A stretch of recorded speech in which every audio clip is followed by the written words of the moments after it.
Bonjour et bienvenue à ce nouveau magazine de la semaine consacré à l'importance des droits humains dans la lutte contre le VIH-Sida. Le Sénégal, à l'instar de la communauté internationale, s'est engagé dans la lutte pour l'élimination de l'épidémie du VIH-Sida à l'horizon 2030. Un combat qui ne peut être gagné sans une approche fondée sur les droits humains. Pourtant, jusque-là, les droits de certaines personnes dites populations clés ne sont pas respectés dans le cadre de la lutte contre cette maladie. Qui sont ces populations clés? Réponse de M. Djibi Sow. Il est le directeur de l'ONG African Council International Sénégal ACI, une structure qui accompagne les personnes vivant avec le VIH. Ce sont les populations qui ont les taux de prévalence les plus élevés, les plus victimes de la stigmatisation et de la discrimination, les plus exposées à la rigueur de la loi pénale surtout. L'État du Sénégal, garant de la santé des citoyens, a certes mis en place des dispositions pour la prise en charge médicale de ces populations clés, mais il reste des efforts à faire, nous dit le chef de la division de lutte contre le sida et les IST, le professeur Cheikh Tidiane Ndour. Le guide de prise en charge, qui est le document de référence au niveau national, s'adresse à tous les malades. Une politique spécifique focus sur ces populations clés-là, on ne dit pas que ça n'existe pas, mais on peut dire que tout est à faire dans ce domaine-là. Même si quelques efforts sont faits pour la prise en charge des malades, l'environnement n'est pas favorable selon M. Diadji Diouf de ETI Sénégal, une association qui regroupe des hommes ayant des rapports sexuels avec d'autres hommes. Le problème, c'est l'environnement qui est un peu hostile parce que la prise en charge des populations clés qui sont les personnes les plus exposées face au VIH, le climat les stigmatise plus, donc il n'y a pas un environnement favorable pour ces personnes-là. Toutes les structures de prise en charge ne sont pas adaptées, ce qui favorise la stigmatisation, nous dit le directeur de l'ONG ACI Sénégal. Il y a des problèmes. C'est l'environnement des structures de prise en charge. Aujourd'hui, les médecins ont fait des efforts pour accepter les gens. Mais il se trouve que dans les structures de prise en charge, avant d'arriver chez le médecin, il y a d'autres personnels subalternes qui stigmatisent ces populations clés et ces populations ont peur d'être découvertes. De ce point de vue, il y a certains qui ne peuvent pas aller dans des structures de prise en charge. Ce non-respect des droits des personnes vivant avec le VIH reste la principale difficulté dans la prise en charge des populations clés, nous confie le docteur Abdou Khoudia Diop du bureau IST de la division de lutte contre le sida et les IST au Sénégal. La principale difficulté, c'est lié uniquement à la stigmatisation. Nul était le VIH, peut-être on n'aurait pas à prendre en charge ces populations. Mais leur vulnérabilité par rapport au VIH étant ce qu'elle est, il fallait réfléchir en termes de stratégie, comment mettre la main sur eux, les pousser vers les structures sanitaires et les prendre en charge. Parce qu'après tout, c'est des citoyens au même titre que les autres. Nombre d'entre eux sont mariés, donc on ne sait pas qui est qui. Mais malheureusement, on bute tout le temps sur cet aspect lié à la stigmatisation, d'homophobie.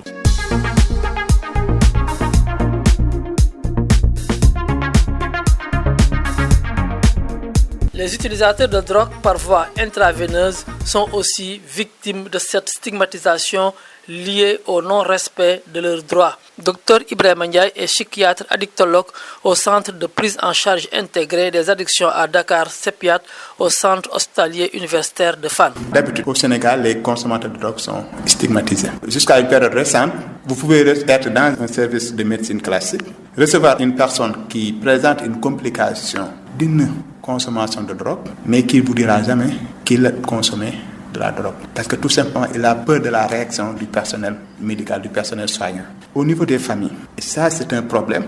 Parce que tout simplement, il y a quelqu'un qui a dit que le jour où telle personne saura que je suis VIH positif, elle me dira que tu l'as bien cherché parce que tu es drogué. Les défenseurs des droits humains et les acteurs de la lutte contre le sida sont unanimes.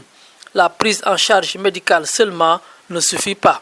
Il faut mettre le focus sur la lutte contre la stigmatisation et la discrimination qui ne militent pas en faveur de l'atteinte de l'objectif de 2030. Le professeur Ndour est formel. C'est un frein et je crois que c'est l'explication qu'il faut donner en direction de la population générale. En les stigmatisant, en créant cet obstacle à l'accès aux soins, on ne fait qu'empirer le problème. Et ça, le problème ne se limitera pas au sein de ces populations clés, parce que j'y reviens, il y a toujours un impact au niveau de la population générale. Si on veut vraiment atteindre l'objectif 2030, il faudra impérativement la maîtriser au niveau de toutes les populations, notamment les populations clés. Là, la discrimination ne peut être qu'un frein. à l'atteinte de ces objectifs-là. C'est ça la communication à faire. À commencer par le personnel de santé. Leur rappeler que ce qu'on attend de nous, c'est surtout d'être technique. Notre avis technique, nos compétences techniques. C'est que tout le monde puisse avoir accès au diagnostic, c'est-à-dire le dépistage, et que tout le monde puisse avoir accès au traitement. On teste et on traite pour aboutir à la fin de l'épidémie prévue pour 2030. Éliminer l'épidémie du sida en 2030, c'est bien possible, mais à condition que toutes les personnes jouissent de leurs droits, nous dit le président de l'association Aide Sénégal, Diadji Diouf. La fin de l'épidémie d'ici 2030, pour en arriver, il faut vraiment prendre en compte l'aspect droits humains. Ça veut dire la création d'un environnement qui permet à ces citoyens d'aller vers les services de santé qui les attendent. Pour que ce plaidoyer soit effectif et soutenu, il faut nécessairement revoir le cadre juridique protecteur qui, indirectement, favorise une forme de discrimination qui ne dit pas son nom de l'avis de la juriste Madame Soukeyna Diallo. Il n'y a pas de disposition législative ou légale spécifique aux populations clés. Il y a un cadre juridique protecteur national qui s'applique à tous les individus. Et ce cadre juridique, il commence par énoncer des principes. Le principe, c'est que on interdit toute forme de discrimination. Tous les Sénégalais sont libres et égaux en droit. Tous les Sénégalais ont droit à la dignité, ont droit à la protection de la loi.